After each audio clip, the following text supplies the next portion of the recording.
to the Late Night Marketing Show. I'm your host with the most, Will Bazemore. And on tonight's episode, we take a deep dive into the global pandemic, COVID-19. I know. And we're going to take a look at the pandemic's effect on the University of New Hampshire and its student body. Now, throughout this school semester, myself and my classmates have formed a survey for the UNH student body with questions that challenge them to look within themselves and reveal their true feelings towards the global pandemic. Okay, and of the survey respondents, the majority of them were upperclassmen, and of them, 57 of them were male and 94 of them were female. Now, in terms of developing the survey, we conducted it in class as a group, and then when it was finished, it was published to Qualtrics, where UNH students had 10 days to access it and complete it for themselves. And after the 10 days, the results of the survey were published to SPSS. For those of you who aren't familiar with SPSS, that is a statistical package for the social sciences, and it's used by researchers as myself for complex statistical data analysis. So I used SPSS to look at some of the data from the survey questionnaire, and it left me with some new questions that I knew I'd have to dig deeper to answer. Some of these questions included, are students viewing this pandemic with the utmost seriousness? Did the survey answers potentially vary by gender? Are students less engaged and less motivated when learning online? I think so.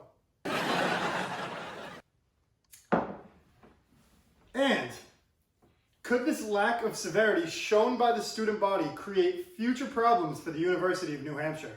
Let's find out.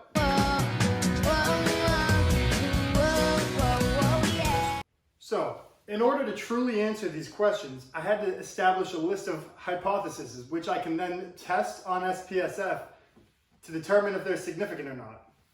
And folks, you won't believe the results that I got.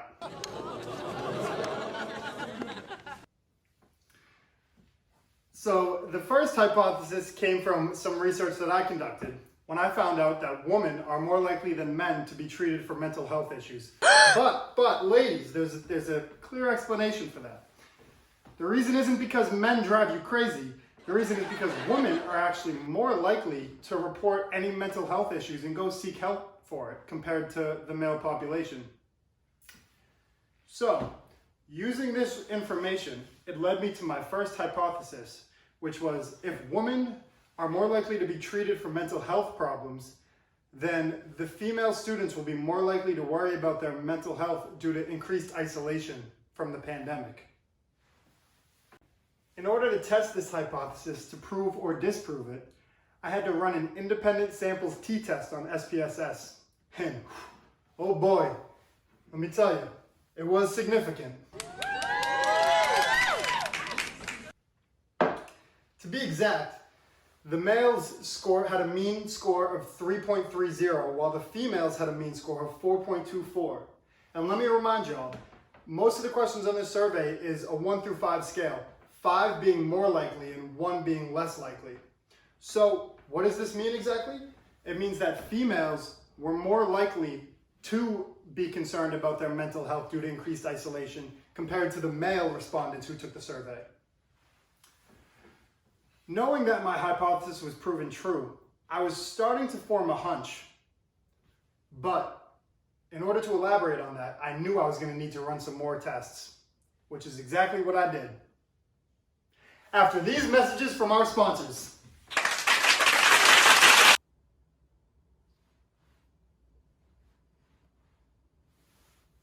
What? We're live?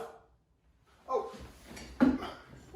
Welcome back, everybody. Welcome back. I'm the host with the most, Will Bazemore. I already knew that. All right, where were we? Oh yeah, more tests. So, I knew I had to run more tests to see if my hunch was accurate or not. So, what we knew so far is that females were more likely to be concerned about their mental health compared to males, which had me wondering, if females were more concerned about their own health and safety from the pandemic, maybe they'd also be more concerned about the health and safety of others as well. Which leads me to my next hypothesis. If female respondents truly do care more about the health and safety of others, then they're more likely than males to wear a mask for that exact reason, because they care about the health and safety of others. So in order to prove this hypothesis, I had to run another independent sample t-test. And when I ran it, folks, it was significant again.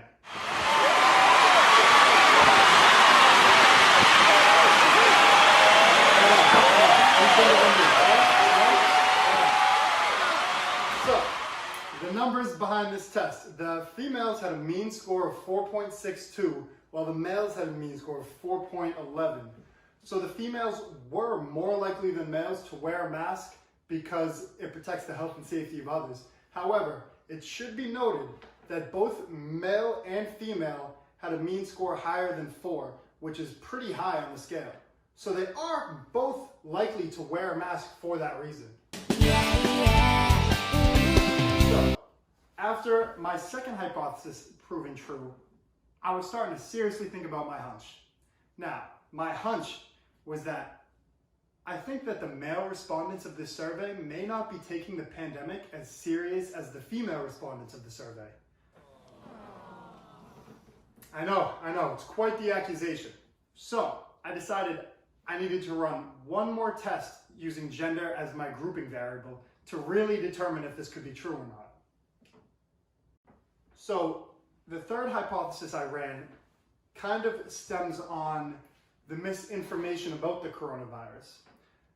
I'm sure you guys have seen all the hot takes. They've all been swirling around over the past 9 months, that COVID is just for population control or the election control, or it's the fake news media blowing it out of proportion. It's all just people who are actually misinformed about the pandemic making these wild assumptions. So, my next hypothesis was to test if either of the males or females felt that maybe the pandemic was being blown out of proportion by the media. Now. Everybody's entitled to their own wrong opinions.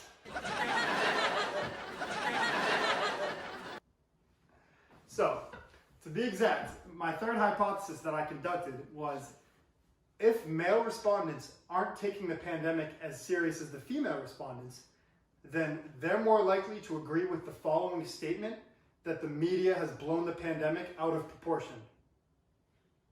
So, ladies and gentlemen, once again, an independent sample t-test was conducted, and the results will be discovered right after this break. We'll be right back. All right, ladies and gentlemen, welcome back to the show. Now, the moment you've all been waiting for. I ran the test, and the data came back significant. Now, the mean score of the males was 3.43 compared to the mean score of the females, which was 2.82. This was one of the largest differentials we've had through all the tests I've run. Now, seeing these results, I asked myself, what should be done? If my research has taught me one thing about anything, it's that I believe the student body at UNH may be misinformed about the severity of this pandemic. So, what are we going to do about that? Well, I believe I have a couple of potential recommendations that could both benefit the student body as well as the university. One way this could be achieved is by offering online seminars with medical professionals who can help educate students on the pandemic. And I mean, the school could even reward credits towards a student's degree for participating in these online seminars. Good, right? You like it? All right. Another option could be to have a mandatory pass-fail course focused around the pandemic. All the students have to take it, and the whole class can be about educating yourself on the pandemic and the seriousness of it. Students are at the University of New Hampshire to learn, and it's up to the university to ensure that we're being educated not just on our major, but also on this global pandemic that we're living through.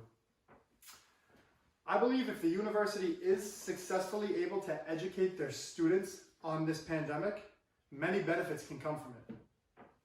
Students will be less likely to violate the safety guidelines, and it can even lead to a different outlook on class, because we all know that students are not as focused on the online courses, and a lot of students really just think college education is not that valuable anymore because of everything being online. And there you have it, folks. That's the research that I conducted on this project, and that's my final recommendation on the steps UNH should take. Thanks for tuning in tonight. Get home safe.